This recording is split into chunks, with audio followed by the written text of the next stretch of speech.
Hello friends, welcome to Manimala's kitchen. আজকে আমি একটা আমের চাটনি বানাচ্ছি, একটু আলাদা রকমের। এটা হচ্ছে তোতাপুরি আম নিয়েছিলাম আমি। 3টে বড় বড় আম নিয়ে ওটাকে সেদ্ধ করে নিয়েছি। আঁটি নিইনি, একদম আঁটিটা বাদ দিয়ে যে শুধু যে পাল্প থাকে ওটা আমি শুধু সেদ্ধ করে নিয়েছি।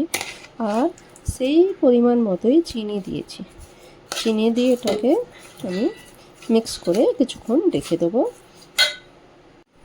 চলো, ইন দ্য মিনওয়াইল চিনি যতক্ষণ গলছে হতে দেখুন, এতে আমি দিয়ে দিয়েছি, এটা ড্রাই রোস্ট করব, ধনে, এটা হচ্ছে মৌরি, জিরে, গোলমরিচ, একটুখানি মেথি দানা দিয়েছি, লবঙ্গ, 2-3টে লবঙ্গ, একটুখানি দারচিনি, গোলমরিচ, হ্যাঁ ব্যাস। এইগুলোকে এবার আমি একটু ড্রাই রোস্ট করে নেব। একটা জিনিস যেটা হচ্ছে যে রাই, সর্ষে, এতে হলুদ সর্ষেও দিতে পারে, ওটা ছিল না বলে কালো সর্ষে দিয়েছি, কোনো ম্যাটার না, দুটোই চলে। এটা সিম করে হালকা আঁচেতে এরকম করে রোস্ট করে নেবা, জ্বলে যাওয়া চাই না। যখনই যে আমাদের সর্ষে মানে ফোটবার মানে হয় না, একটু পপি আওয়াজটা যখনই আসবে তখনই বন্ধ করে দেবা, আর ঠান্ডা করে এটাকে পাউডার বানিয়ে নেবার। এই দেখুন চিনিটা একদম এর সাথে মিশে গেছে। এখন সিম করে এটা বসিয়ে দেবার। এটা থেকে জল ছাড়বে, সিম করেই বানাবার আছে, এটা মনে রাখতে হবে। ফাস্ট করলে কিন্তু জ্বলে যেতে পারে। আর এই যে মশলাটা ঠান্ডা হয়ে গেছে, এবার এতে আমি এটাকে মানে একদম ফাইন পেস্ট করবার নেই, তো একটুখানি যাতে দরদরা থাকে সেরকমভাবে আমি এতে করে নেব। এবারে এতে একটু হলুদ গুঁড়ো,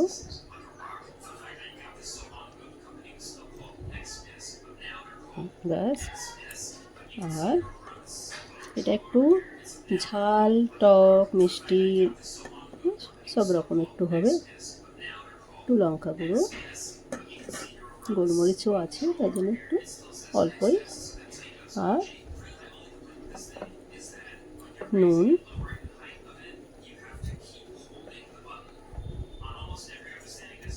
এগুলো দিয়ে ভালো করে মিক্স করে নেবার।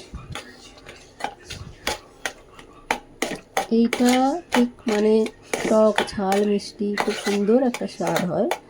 এটা পরোটা দিয়ে কি অনেক সময় আমরা যে ধোসা বানাই, ইনস্ট্যান্ট ধোসা বগেরা হলো, ইডলি হলো, ভাজিয়া বগেরা হলো, ওই সবের সাথেও এটা দিয়ে খেলে খুবই সুন্দর লাগে।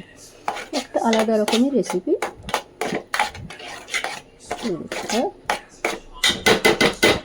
মিক্স হয়ে যাক। এই দেখুন এবারে কত ভালো করে মিক্স হয়ে গেছে। দেখুন নিচে জ্বলছে না, জ্বলবে না, এটা খেয়াল রাখবেন, ঠিক আছে? তার জন্য সিম করেই করবে। এটা না জাল দিয়ে করলেও চলে অ্যাকচুয়ালি। এটা অনেক সময় সব মিক্স করে আপনার যে কাঁচের জার হয় ওদের করে রোদ্রে রেখে দেয়। দেখুন এবারে এই মশলাটা এরকম হয়ে গেছে, এবারে মশলাটাতে অ্যাড করে দিলাম। আর এতে একটু আরও ভালো স্বাদ আসার জন্য যে সেন্ধা নুন, এটা একটু উপর দিয়ে দিয়ে দেবার। এতে খুব ভালো টেস্টটা আরও এনহ্যান্স হয়ে যায়।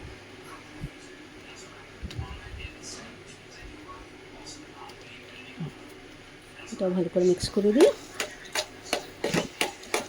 বেশি সময় লাগে না, 5 থেকে 7 মিনিট।